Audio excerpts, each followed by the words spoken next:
میرے اور آپ کے محبوب علیہ الصلوۃ والسلام نے خبر دے دی کہ اللہ فرماتا ہے کہ اے میرے بندو میں تمہیں آزماؤں گا بِشَيْءٍ مِّنَ الْخَوْفِ وَالْجُوعِ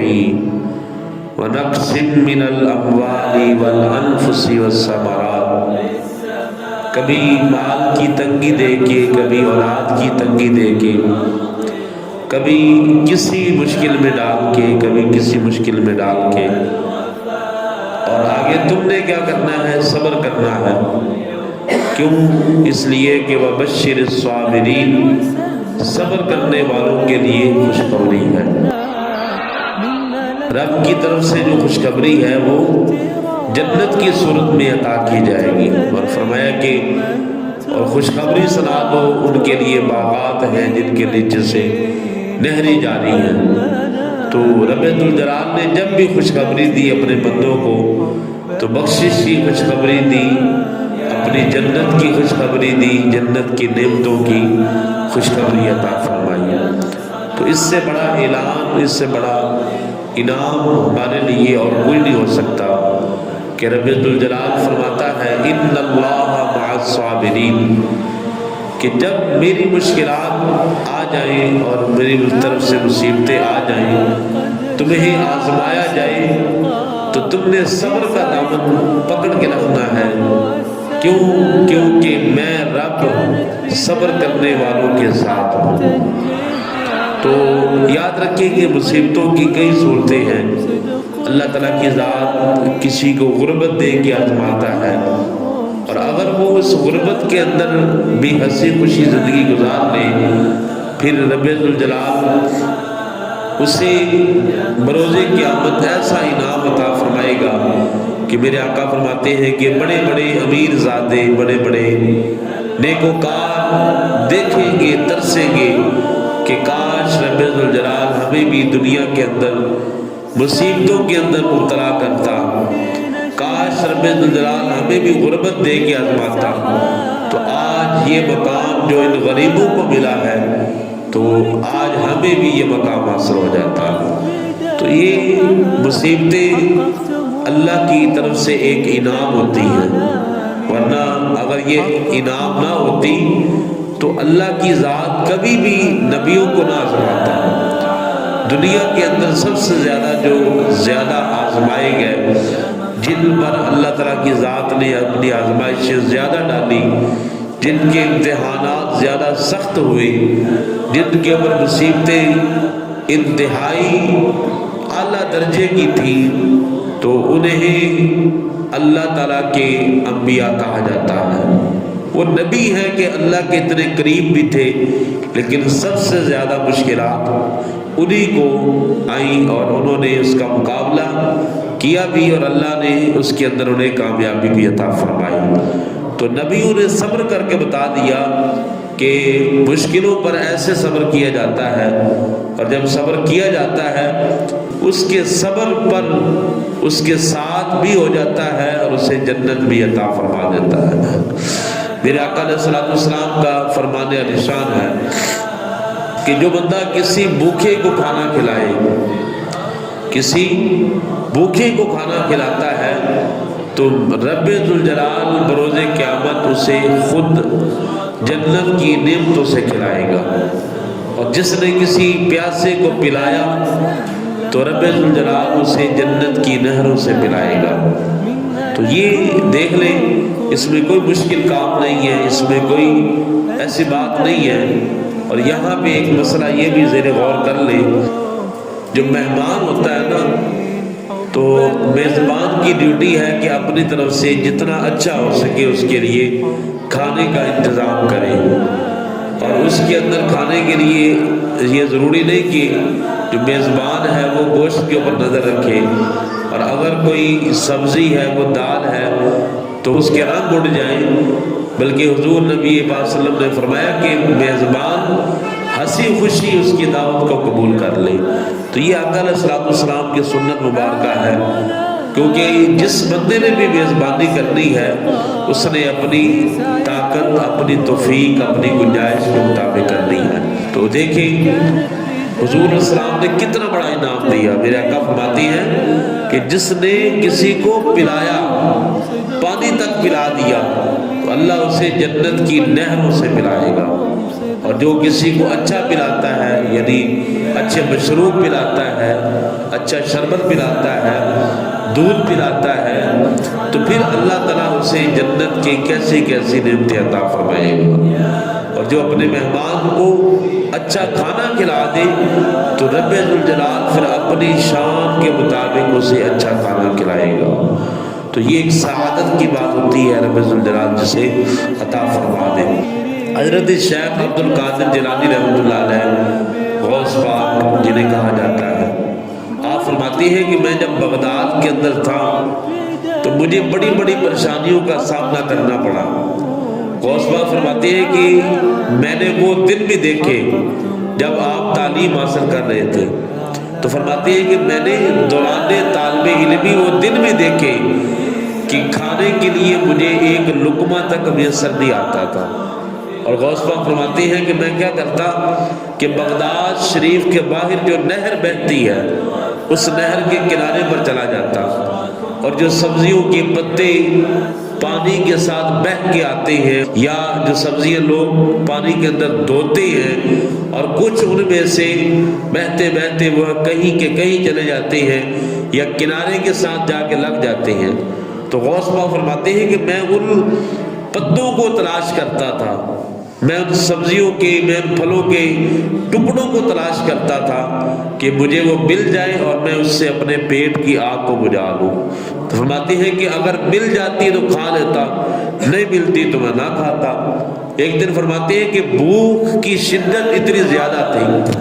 یہ کون فرما رہے ہیں؟ حضرت شیخ عبد القادر جیلانی رحمۃ اللہ علیہ. اتنی بھوک لگی ہے فرماتی ہیں کیونکہ والد صاحب دنیا سے چلے گئے تھے اور والدہ نے تعلیم حاصل کرنے کے لیے بغداد شریف بھیج دیا. پیچھے کوئی خاندانی سپورٹ کرنے والا نہیں تھا. تو اللہ کی آس پہ، اللہ کی امید پہ، اللہ کے اوپر توکل رکھ کے آپ کی والدہ نے بھی آپ کو روانہ کیا اور آپ بھی اللہ کی ذات پہ بھروسہ کر کے علم دین حاصل کرنے کے لیے نکل پڑے. تو فرماتے ہیں کہ وہ دن آیا کہ میں ان پتوں کو تلاش کرنے کے لیے دریا کے کنارے پر چلا گیا. تو غوث پاک فرماتے ہیں کہ میں جہاں بھی جاتا، اور یہ نہیں کہ وہ غربت میرے اوپر ہی آئی تھی، بغداد شریف کے اندر قحط پڑ گیا تھا، اور آپ فرماتے ہیں کہ مجھے جہاں پہ پہلے پتے مل جاتے تھے،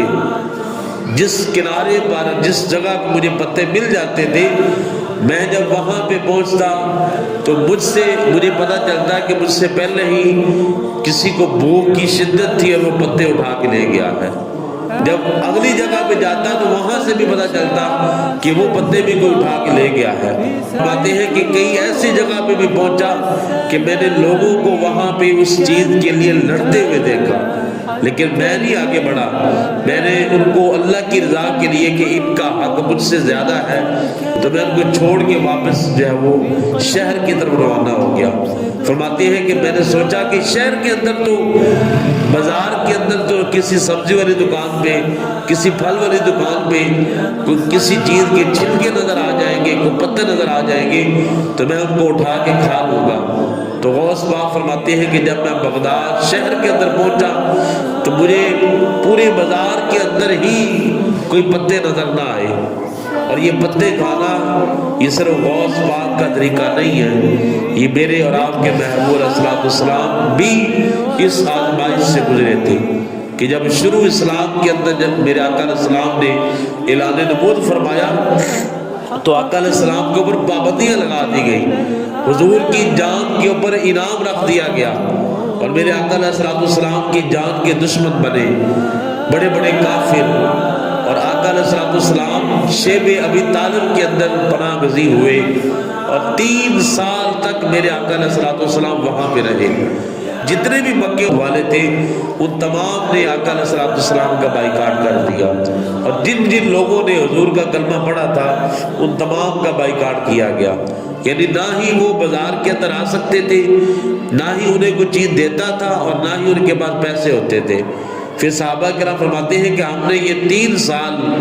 آقا علیہ السلام کے ساتھ درختوں کے پتے کھا کے گزارا کیا.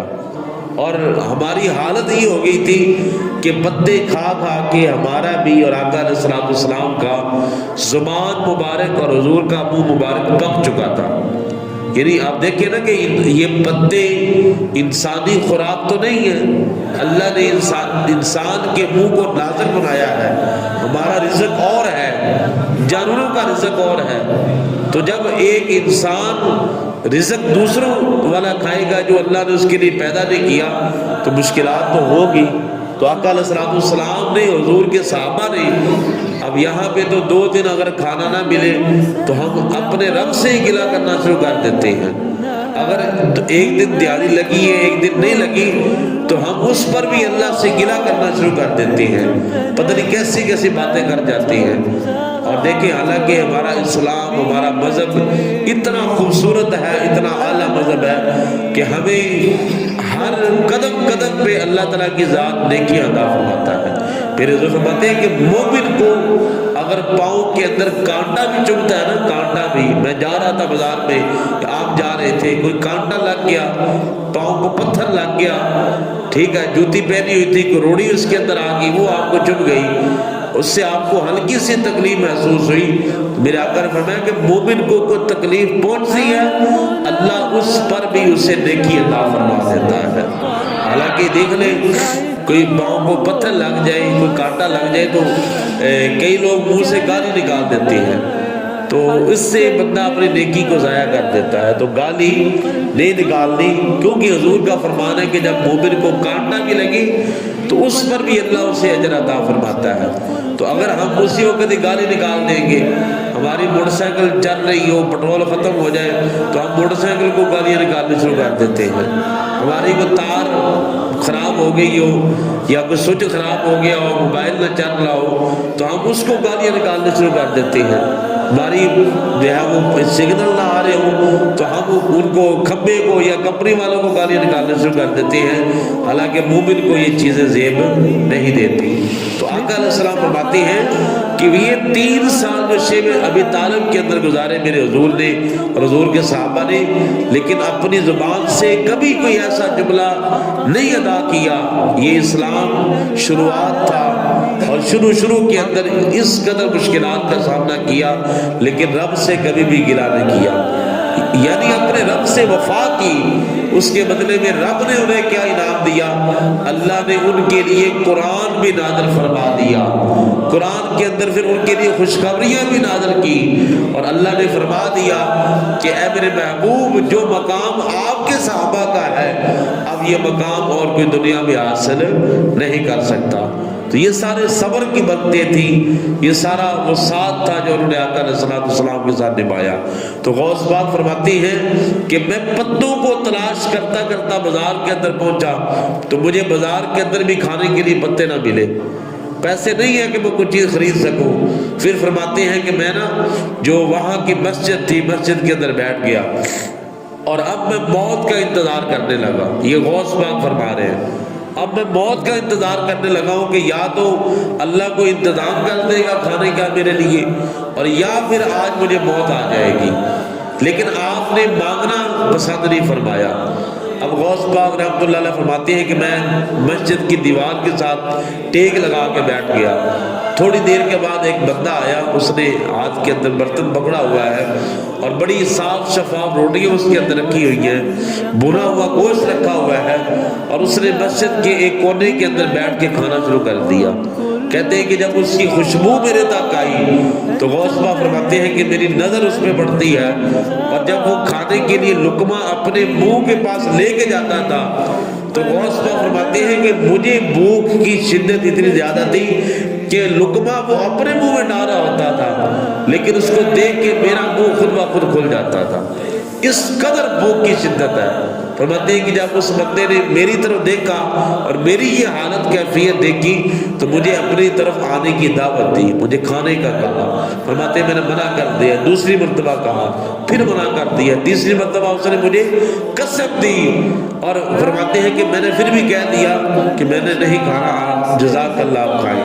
چوتھی مرتبہ اس نے مجھے دوبارہ قسم دے کے کہ آپ آپ کو اللہ کی قسم آپ آ کے کھانا کھا لیں۔ تو غوث پاک فرماتے ہیں کہ پھر میں اٹھ کے گیا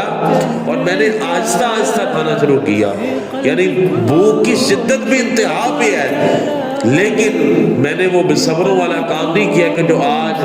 اگر کسی محفل میں، آج اگر کسی دعوت میں، آج کسی شادی حال میں کوئی تھوڑی دیر کھانا لیٹ ہو جائے تو جو آج ہمارے مسلمان وہاں پہ جو حال کر دیتے ہیں آپ سب اس چیز سے واقف ہیں۔ حالانکہ وہ بھوک کی شدت اتنی زیادہ نہیں ہوتی، کسی نے فوت نہیں ہو جانا ہوتا، جتنی دیر پہلے صبر کر لیا تھا اب 1-2 منٹ کی دیر ہوتی ہے بس۔ تو غوث پاک فرماتے ہیں کہ بھوک کی شدت انتہا کو ہے، لیکن میں نے بھوکوں کی طرح کھانا نہیں شروع کیا، بلکہ میں آہستہ آہستہ تھوڑا تھوڑا کھا رہا تھا۔ اور اب وہ جو کھانا لانے والا ہے نا، اس نے کہا کہ آپ کا نام کیا ہے؟ میں نے اپنا نام بتایا، میرا نام عبد القادر ہے۔ کہا کہ ایک بچہ یہاں پہ پڑھنے آیا ہوا ہے، ابو عبداللہ صومعی رحمۃ اللہ علیہ، ایک بڑے درویش ہیں، اللہ کے ولی ہیں، ان کا وہ بھانجا ہے، اور وہ بچہ بڑا نیک ہے، بڑا محنتی بچہ ہے، دین کا علم حاصل کرنے کے لیے بغداد میں آیا ہوا ہے، کیا آپ اس بچے کو جانتے ہیں؟ تو آپ فرماتے ہیں کہ ہاں وہ بچہ میں ہی ہوں۔ یعنی یہ ہے حضرت شیخ عبد القادر جیلانی رحمۃ اللہ علیہ، اتنے مشکلات آئیں، اتنی پریشانی آئیں، لیکن کبھی کسی سے آپ نے سوال نہیں کیا، کبھی بھی کسی سے اللہ کی بارگاہ کے اندر گلہ نہیں کیا۔ یہ ہمارا بھی حق بنتا ہے، یہ بزرگان دین، صحابہ کرام، انبیاء کرام ہمارے لیے نمونہ ہوتے ہیں، ہمارے لیے مثال ہوتے ہیں کہ اگر ہم ان کا کوئی واقعہ آپ کے سامنے بیان کریں تو مطلب یہ ہوتا ہے کہ اگر ہمارے اوپر بھی کوئی آزمائش آ جائے تو ہم نے بھی اسی طرح صبر کرنا ہے۔ اب حضرت ایوب علیہ السلام کا ذکر سنیں۔ ایوب علیہ السلام اللہ کے ولی، اللہ تعالیٰ کے نبی، اور اس قدر قربت کا کمال ہے کہ ایوب علیہ السلام کس قدر اللہ کے قریب ہیں، ان کا ذکر قرآن کے اندر آیا، باقی کتابوں میں اللہ نے ان کا ذکر فرمایا۔ تو آپ کے بارے میں آتا ہے، کئی روایتیں موجود ہیں، ایک روایت میں 12 سال بھی ہے، ایک روایت میں یہ ہے کہ 18 سال آپ بیماری کے اندر مبتلا رہے۔ حضرت ایوب علیہ السلام بیماری کے اندر مبتلا رہے، اور بیماری کا یہ عالم تھا کہ آپ کے جسم کے اوپر جو ہے وہ، یعنی بیماری کا یہ عالم تھا کہ رشتہ دار چھوڑ گئے، آپ کے بہن بھائی چھوڑ کے چلے گئے، آپ کے جتنے بھی یار دوست بیلی تھے سارے کے سارے چھوڑ کے چلے گئے، لیکن اس کے باوجود بھی حضرت ایوب علیہ السلام، آپ کے بارے میں آتا ہے کہ آپ کے 2 دوست ایسے تھے، ایک روایت میں آتا ہے کہ وہ بھائی تھے آپ کے، اور ایک روایت میں آتا ہے کہ آپ کے وہ دوست تھے، انہوں نے آپ کا ساتھ نہیں چھوڑا، اور ایک آپ کی زوجہ تھی کہ جنہوں نے آپ کا ساتھ نہیں چھوڑا۔ 18 سال حضرت ایوب علیہ السلام کی خدمت کرتے رہے۔ ایک دن ایسا ہوا کہ ان دونوں دوستوں میں سے ایک نے کہا کہ یار ایوب علیہ السلام یقیناً کسی ان سے کوئی غلطی ہو گئی ہے، ان سے کوئی ایسی خطا ہو گئی ہے کہ جس کی وجہ سے اللہ نے ان کو اس بیماری کے اندر مبتلا کر دیا ہے، ورنہ کوئی بھی بندہ اتنی دیر تک بیمار نہیں رہ سکتا۔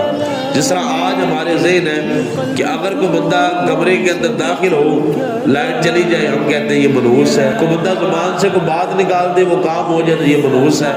حالانکہ اسلام اس چیز کی ہمیں اجازت نہیں دیتا۔ تو یہ آج جو کچھ لوگوں کا اس طرح کا ذہن ہوتا ہے، مطلب یہ ہے کہ ان کا اللہ پر توکل کمزور ہوتا ہے، ان کے مطابق وہ بندہ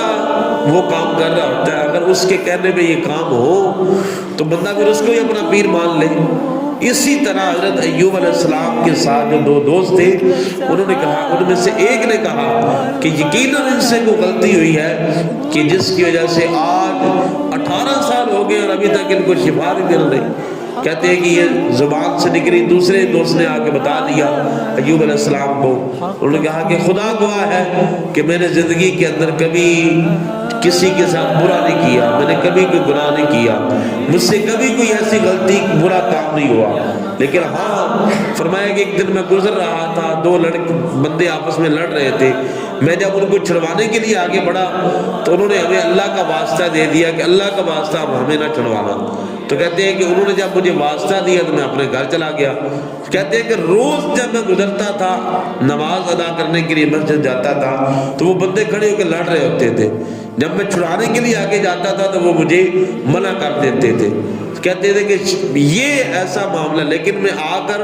اللہ کی بارگاہ میں توبہ بھی کرتا تھا، اللہ میں نے کوشش کی لیکن انہوں نے مجھے لڑائی چھڑوانے کے لیے اجازت ہی نہ دی، اور میں اس پر صدقہ بھی کیا کرتا تھا۔ فرماتے ہیں کہ یہ صرف ایسا معاملہ ہے کہ جس سے انہوں نے مجھے قسم دی اور میں رک گیا، ورنہ میں نے زندگی کے اندر کبھی بھی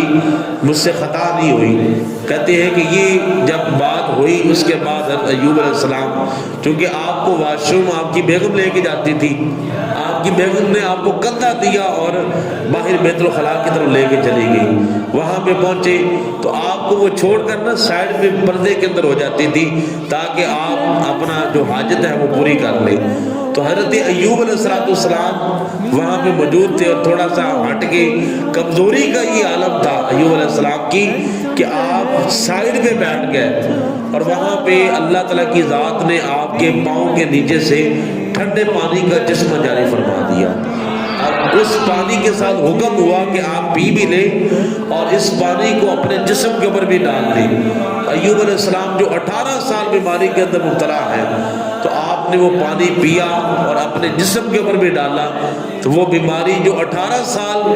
جس سے آپ جوجھ رہے تھے، جس سے آپ برداشت کر رہے تھے، صبر کر رہے تھے، اس پانی کی برکت سے اللہ نے آپ کو جسمانی بھی شفا عطا فرما دی اور جسمانی طاقت بھی عطا فرما دی۔ وہ پانی ابھی جسم کے اندر جانے کی دیر تھی کہ آپ صحت مند طاقتور ہو جاتے ہیں، اور فرمایا کہ حضرت ایوب علیہ السلام طاقتور بھی ہوئے اور آپ کا حسن بھی واپس لوٹ آیا، جس طرح آپ جوانی کے اندر ہوا کرتے تھے، اور بیماری 18 سال آپ کی بیماری نے یہ حال کر دیا کہ آپ 18 سال کے اندر بوڑھے نظر آنا شروع ہو گئے، لیکن اس پانی کے اندر رب نے اتنی برکت عطا فرمائی تھی کہ پانی پیا تو جسمانی طاقت آ گئی، جسم پر بہایا تو اللہ نے جسمانی بیماری کو دور فرما دیا۔ اب جب باہر آئے تو آگے زوجہ محترمہ کھڑی ہوئی ہے، تو انہوں نے آپ کو پہچانا ہی نہیں، کیونکہ جب وہ چھوڑ کے آئی ہیں اندر تو دیکھا اپنے ایک بوڑھے شوہر کو چھوڑ کے آ رہی ہیں۔ اب جب دیکھتی ہیں کہ وہاں سے ایک نوجوان حسین و جمیل ایک نوجوان نکل رہا ہے، تو آپ کی زوجہ نے کہا کہ اے نوجوان، اللہ تمہارے حسن میں اضافہ کرے، یہاں پہ میرا خاوند بھی تھے، آپ نے ان کو دیکھا ہے۔ یعنی اس قدر اللہ کی ذات نے برکت جلدی عطا فرمائی، شفا جلدی عطا فرمائی۔ ایوب علیہ السلام کہتے ہیں کہ آپ میری زوجہ ہیں اور وہ نوجوان وہ آپ کا خاوند میں ہی ہوں، اللہ نے مجھے دوبارہ حسن اور طاقت عطا فرما دی ہے۔ تو کہتے ہیں کہ یہ 18 سال حضرت ایوب علیہ السلام نے صبر کیا مشکل پر، اور 18 سال کے بعد اللہ نے کیا کرم کیا کہ آپ کی طاقت بھی واپس آئی، آپ کی جوانی پہلے سے بڑھ کر دوبارہ واپس آئی۔ اور پھر روایت کے اندر آتا ہے کہ حضرت ایوب علیہ السلام آپ کے پاس 2 ایکڑ زمین تھی، 2 کلے زمین تھی، جس کے اندر آپ جو ہے وہ فصل وغیرہ بویا کرتے تھے۔ تو اللہ نے اتنا کرم کیا کہ آپ کی جو گندم کی فصل تھی اس کے اوپر رب نے سونے کی بارش نازل فرمائی، اور جو آپ کی جو کی فصل تھی اس کے اوپر رب ذوالجلال نے چاندی کی بارش نازل فرمائی۔ اور اس سے پہلے کہ جب آپ بیماری آنے سے پہلے امیر ہوا کرتے تھے، پھر جب بیماری آئی تو آپ کا سب کچھ اللہ نے آزمائش کے لیے بیماری بھی ڈال دی اور غربت بھی اللہ تعالیٰ کی ذات نے دے دی۔ پھر جب 18 سال صبر کیا، دوبارہ رب ذوالجلال نے طاقت بھی عطا فرمائی، جوانی بھی عطا فرمائی، حسن بھی عطا فرمایا، اور دولت بھی اللہ کی ذات نے دوبارہ عطا فرما دی۔ تو صبر جب کریں گے تو رب ذوالجلال پھر بڑی بڑی برکتیں عطا فرما دیتا ہے۔ آخری واقعہ سماعت فرمائے، حضور نبی پاک صلی اللہ تعالی وسلم اپنے صحابہ کرام کے درمیان تشریف فرما ہے کہ ایک صحابی حضور السلام کی بارگاہ کے اندر آ گئے، میرے آقا علیہ السلام کے ساتھ میٹھی میٹھی باتیں شروع ہو گئی۔ میرے حضور نے پوچھا کہ بتاؤ کیسے دن گزر رہے ہیں؟ عرض کرتے ہیں یا رسول اللہ صلی اللہ علیہ وسلم بڑے اوکھے دن گزر رہے ہیں، یا رسول اللہ غربت نے ایسے پنجے گاڑے ہیں کہ میرا برا حال کر دیا ہے، مجھے کوئی پوچھنے والا نہیں ہے، لیکن حضور پھر بھی میں اللہ کا شکر ادا کرتا ہوں۔ میرے آقا علیہ السلام کے ساتھ باتیں گفتگو ہو رہی ہے، تو آقا علیہ السلام نے جب ابھی باتیں چل رہی ہیں تو حضرت جبرائیل السلام وہیں لے کے آ گئے۔ عرض کرتے ہیں یا رسول اللہ صلی اللہ علیہ وسلم، آپ جس صحابی سے میٹھی میٹھی باتیں کر رہے ہیں نا، ان کے پاس صرف ایک دن باقی ہے، ایک دن کے بعد ان کی موت ہو جانی ہے۔ اللہ نے صرف ایک دن ان کو عطا کیا ہوا ہے، تو اس لیے آپ کا یہ دوست جس سے آپ گفتگو کر رہے ہیں ایک دن کا مہمان ہے۔ یہ پیغام دے کہ جبرائیل علیہ السلام چلے جاتے ہیں، میرے اور آپ کے محبوب علیہ السلام نے اس صحابی سے کہا کہ بتاؤ کہ تمہاری کوئی خواہش ہو جو تم چاہتے ہو کہ میری پوری ہو جائے اور زندگی کے اندر وہ پوری نہ ہوئی ہو۔ عرض کرتے ہیں یا رسول اللہ صلی اللہ تعالی علیہ وسلم کہ دو خواہشیں ہیں کہ جو ابھی تک پوری نہیں ہوئی۔ ایک یہ ہے کہ زندگی گزر چکی ہے اور پوری زندگی کے اندر میں نے کبھی میٹھا نہیں کھایا، غربت نے ایسے پنجے گاڑے، بڑی محنت کرتا ہوں لیکن اس کے باوجود ہاتھ کچھ نہیں آیا، اور بڑی مشکل سے کھانے کے لیے جو ہے وہ رقم نکلتی ہے، اتنی رقم بھی جمع نہ کر سکا کہ میٹھا خرید کے کھا سکوں۔ حضور اتنی عمر گزر چکی ہے، جوان ہو چکا ہوں، لیکن ابھی تک کبھی میٹھا نصیب نہیں ہوا۔ اور دوسرا حضور نے فرمایا کیا خواہش ہے؟ عرض کرتے ہیں یا رسول اللہ صلی اللہ تعالی علیہ وآلہ وسلم، اور یہ وہ محبوب ہیں کہ جو لوگوں کی مرادیں پوری بھی کرتے ہیں۔ میں ایک شعر پڑھ رہا تھا کہ جب لوگ پوچھتے ہیں نا کہ آپ کیا کام کرتے ہیں، آپ سے پوچھیں گے نا کس جگہ پہ ملاقات ہو جائے، کسی شادی میں بیٹھے ہو، کسی فنکشن میں بیٹھے ہو، تو اگر کوئی بندہ آپ سے پوچھ رہے نا انجان بندہ کہ آپ کیا کرتے ہیں، تو اصل کے اندر وہ بندہ اندازہ لگا رہا ہوتا ہے کہ میں نے اس بندے کو عزت کتنی دینی ہے۔ اگر آپ کہے جی میں مزدوری کرنا، میں دیہڑی ریڑھی لانا، بس پھر آپ کو اس حساب کی آپ کی رسپیکٹ کرے گا۔ اور اگر آپ کہہ دیں جناب میں وزیر اعظم ہاؤس کے اندر ہوتا ہوں، میں کونسلر ہوں، میں فلاں ہوں، آپ کوئی بڑی پوسٹ بتائیں گے، پھر وہ آپ کا بڑا سر جی کہہ کے اور آپ اس حساب سے وہ آپ کو عزت دے گا۔ تو اس لیے وہ جملہ بڑا کمال تھا کہ اگر جو بندے آپ سے پوچھتے ہیں کہ آپ کیا کام کرتے ہیں، تو اصل میں وہ اندازہ لگا رہے ہوتے ہیں کہ عزت آپ کو کتنی دینی ہے۔ وہ آپ کی اگر آپ اپنی مشکلات بتا بھی دیں گے، حل نہیں کریں گے۔ یہ صرف مدینے میں وہ بیٹھا ہے محبوب کہ جو آج سے 1500 سال پہلے بھی اپنے دربار پہ آنے والے، اپنے اس مجلس میں آنے والے کی خواہش، ان کی مجبوریاں، ان کی مشکلات کو حل کیا کرتے تھے۔ مدینے والا لال آج بھی اپنے غلاموں کی مجبوریاں اسی طرح پوری کرتا ہے۔ یہ ہمارا عقیدہ ہے۔ تو حضور نے پوچھا کہ بتاؤ کون سی خواہشیں ہیں؟ عرض کی یا رسول اللہ ایک تو پوری زندگی میٹھا نہیں کھا سکا، دوسرا حضور میرا نکاح نہیں ہوا۔ فرمایا کہ وجہ کیا ہے؟ عرض کی یا رسول اللہ غربت نے ایسا حال کر دیا کہ کوئی رشتہ دینے کے لیے تیار نہیں ہے۔ میرے آقا نے پوچھا کہ بتاؤ کہ کوئی ذہن کے اندر کوئی ہے کہ جو تمہیں پسند ہو، تم چاہتے ہو میرا یہاں پہ نکاح ہو جائے؟ یہاں پہ ایک ہمیں مسئلہ بھی ملتا ہے کہ اگر اولاد سے پوچھ لیا جائے کہ آپ کو کوئی لڑکا پسند ہے یا لڑکی پسند ہے، اس میں کوئی شرم کی بات نہیں ہے، یہ اللہ کے نبی کی سنت ہے۔ میرے آقا علیہ السلام نے اپنی بیٹی سیدہ فاطمہ سے بھی پوچھا تھا، ان سے ان کی رضا پوچھی تھی۔ اور یہاں پہ اس روایت کے اندر یہ بھی ملتا ہے کہ حضور نے صحابی سے پوچھا بتاؤ تمہارے ذہن کے اندر کوئی ہے؟ تو اولاد سے پوچھ لینا کہ تمہاری کسی جگہ پہ رضا ہے، تو یہ اللہ کے نبی کی سنت ہے، اس میں کوئی جو وہ قباحت والی، گناہ والی یا بےعزتی والی بات نہیں ہے۔ بس کہتے ہیں یا رسول اللہ میری چچا کی بیٹی ہے لیکن وہ امیر ہے، ہم غریب ہیں، میری غربت کی وجہ سے وہ مجھے دے نہیں سکتے۔ تو میرے آقا نے ایک صحابی کو بلایا، فرمایا جاؤ ان کے جا کے گھر پیغام دے کے آؤ کہ اللہ کا نبی آج ہی تمہارے گھر کے اندر خود اپنے صحابی کا نکاح پڑھانے کے لیے آئے گا۔ ایک صحابی کو فرما دیا، ان کا گھر مسجد نبوی کے پاس تھا، فرمایا تمہارا یہ گھر خالی ہے، آج اس گھر کے اندر یہ مہمان رہے گا۔ ایک کو فرمایا کہ چارپائی کا انتظام کرو، کسی کو حضور نے جہیز کی چیزیں حضور نے ان کے ذمہ لگا دی۔ اب سامان پورا ہو گیا، اللہ تعالیٰ کے نبی نے مکان کا اہتمام کر دیا۔ پھر حضور نے ایک صحابی کی ڈیوٹی لگائی کہ اعلیٰ قسم کا مہنگا ترین میٹھا تیار کیا جائے، کیونکہ اس کی یہ بھی خواہش ہے نا کہ کبھی میٹھا زندگی کے اندر نہیں کھایا۔ اب تمام انتظامات ہو چکے، اب مکان کے اندر حضور نے جب نکاح پڑھا دیا، حلوہ ان کے کمرے کے اندر پہنچا دیا گیا۔ جب یہ شام کے وقت اپنی زوجہ کے پاس جاتے ہیں تو ابھی قریب تھا کہ دونوں حلوہ کھانے لگتے تو دروازے کے اوپر دستک ہوئی۔ ادھر میرے آقا علیہ السلام نے ڈیوٹی لگا دی ایک صحابی کی، فرمایا چونکہ جبرائیل علیہ السلام نے آ کے خبر دی ہے کہ کل ظہر تک ان کے پاس ٹائم ہے، ظہر کے بعد ان کی موت ہو جانی ہے۔ جبرائیل علیہ السلام خبر دے رہے ہیں نا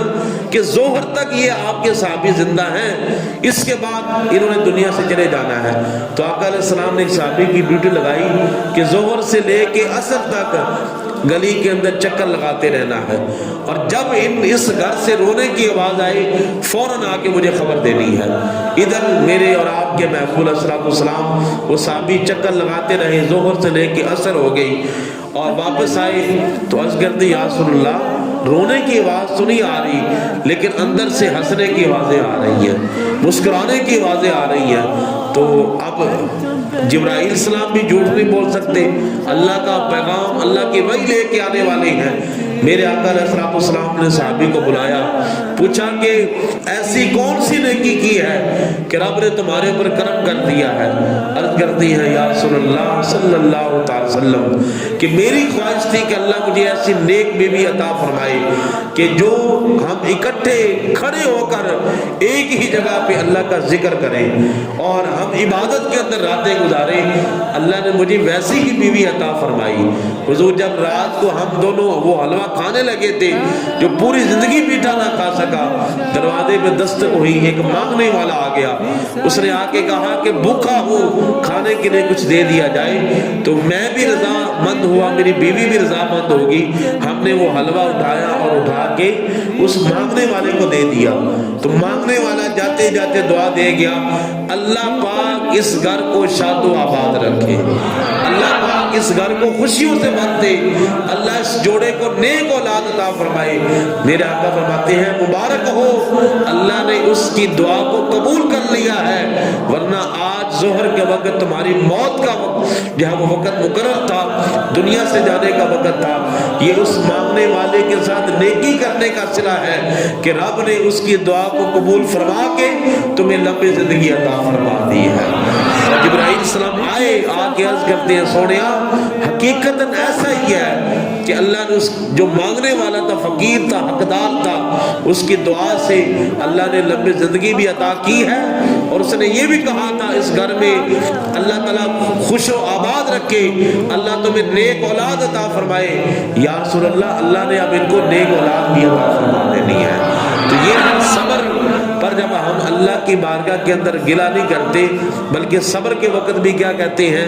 مشکل کے اندر کیا کہتے ہیں، صبر کرتے ہیں اور کہتے ہیں انا للہ و انا الیہ راجعون۔ جب ہم یہ کہتے ہیں تو رب ذوالجلال ہمیں اس کا انعام بھی عطا فرما دیتا ہے اور اس مشکل سے جلدی نجات بھی عطا فرما دیتا ہے۔ رب ذوالجلال کی بارگاہ میں دعا ہے اللہ تعالیٰ ہم سب کو صبر کرنے کی توفیق عطا فرمائے۔